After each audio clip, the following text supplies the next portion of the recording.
మంచి పుస్తకం చెప్పండి బ్రదర్. యువతలో పుస్తక పఠనంపై పెరుగుతున్న ఆసక్తి. పూర్తి వివరాలకు చదవండి రేపటి సాక్షి హైదరాబాద్ ఎడిషన్. హైదరాబాద్ లో ప్రీ లాంచ్ పేరుతో జనం సొమ్ము దోపిడీ చేస్తున్నాయి పలు సంస్థలు.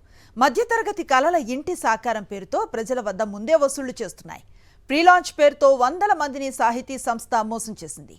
పెట్టుబడి పేరిట సామాన్యులను జైత్రి రియాలిటీ ముంచింది. సెలబ్రిటీలతో ప్రకటనలు గుప్పించి కోట్ల రూపాయలు ఆర్జే హోమ్స్ వసూలు చేసింది. Buyback policy, double gold scheme, double returns పేరుతో మాయమాటలు చెప్పి 450 మంది వద్ద 200 కోట్లు వసూలు చేసింది మరో బిల్డర్స్ సంస్థ. నిబంధనలకు అధికారులు పాతరేయటంతో ప్రీలాంచ్ మోసగాళ్లు రెచ్చిపోతున్నారనే విమర్శలు వస్తున్నాయి. హైదరాబాద్లో ప్రీలాంచ్ పేరుతో రియల్ ఎస్టేట్ కంపెనీలు మోసాలకు పాల్పడుతున్నాయన్నారు డీసీపీ ప్రసాద్.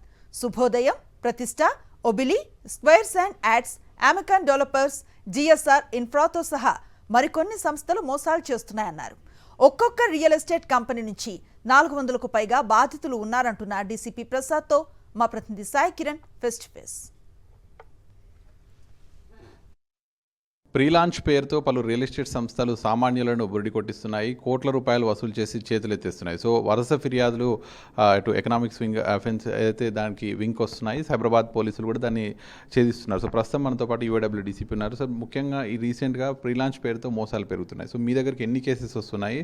ఈ రీసెంట్గా వస్తున్నటువంటి కేసులు ఏంటి?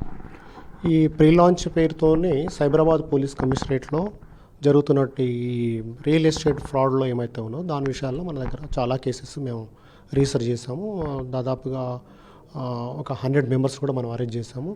తర్వాత దీంతోపాటు కూడా ఈ ప్రీ లాంచ్ పేర్లు అంటే ముఖ్యంగా ఏంటంటే ఈ ఓపెన్ ఫ్లాట్స్, ఫామ్ ల్యాండ్స్ వీటన్నిటి మీద ఏంటంటే వాళ్ళు ప్రీ లాంచ్ అంటే ఏంటంటే మీరు తక్కువ సమయం లోపల, ఫర్ ఎగ్జాంపుల్ ఒక డెడ్ లైన్, ఒక డేట్ పెడతారు, ఒక 10-15 డేస్ అన్నట్లు, లేకపోతే ఫస్ట్ వీక్ ఆఫ్ ఇదని పెడతారు. ఈ లోపల మీరు బుక్ చేసుకుంటే మీకు తక్కువ ధరకు వస్తుందని చెప్పేటప్పుడు ఏంటంటే మన విక్టిమ్స్, బాధితులు ఎవరైతే బుక్ చేసుకునే వాళ్ళు ఉంటారో ఇక్కడ నుంచి అంత వాళ్ళు డబ్బు ప్రొక్యూర్ చేసుకొని వీళ్ళకి ఇచ్చిన తర్వాత అది ఇన్ టైంలో అది ప్రాజెక్టు స్టార్ట్ కాకపోవడము, వాళ్ళు ల్యాండ్ తీసుకోకపోవడము, తర్వాత డిస్ప్యూటెడ్ ల్యాండ్ పెట్టుకోవడం, ఇవన్నీ పెట్టుకోవడం వల్ల ఏమైందంటే చాలా మటుకు అట్లా వాళ్ళందరూ కూడా ఇబ్బందులు అయిపోయి లాస్ట్కు వాళ్ళు క్లోజ్ చేయడం, ఇది చేయడం జరిగింది. మన దగ్గర దాదాపుగా చాలా ఒక 10-15 కేసెస్ దాకా మనం రీసెర్చ్ చేసాము ఈ ఈఓడబ్ల్యూ అయినప్పటి నుంచి.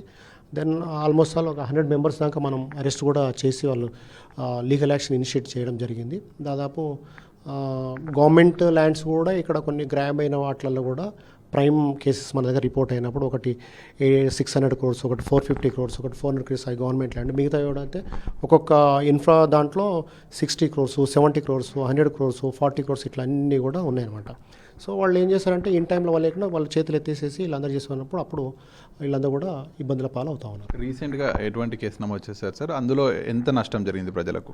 రీసెంట్గా అంటే మన దగ్గర శుభోదయం ఇన్ఫ్రా అని ఒకటి ఉన్నది, తర్వాత మన ప్రతిష్ట ప్రాపర్టీస్ అని చెప్పేసి, వివోన్ ఇన్ఫ్రా అని చెప్పేసి, స్క్వేర్స్ అండ్ యాడ్స్ అని చెప్పేసి, తర్వాత ఆర్ ఇన్ఫ్రా మొన్న రీసెంట్గా నిన్ననే మనం అరేంజ్ చేసి పెట్టేసాము. దాంట్లో దాదాపు 42 crores, మొత్తం 43 మెంబర్స్ అందులో వీళ్ళు ఉన్నారు, విక్టిమ్స్ అందరూ కూడా అదొకటి. తర్వాత మన స్క్వేర్స్ అండ్ యాడ్స్, తర్వాత ఇట్లా అన్నీ చాలా మటుకు ఇవన్నీ కూడా ప్రీ లాంచ్ ఆఫర్సే. అక్కడ తీరా చూస్తే ల్యాండ్ ఉండదు, ఫ్లాట్స్ ఉండదు, ఇనాగ్రేషన్ ఉండదు, ఏముండదు అనమాట.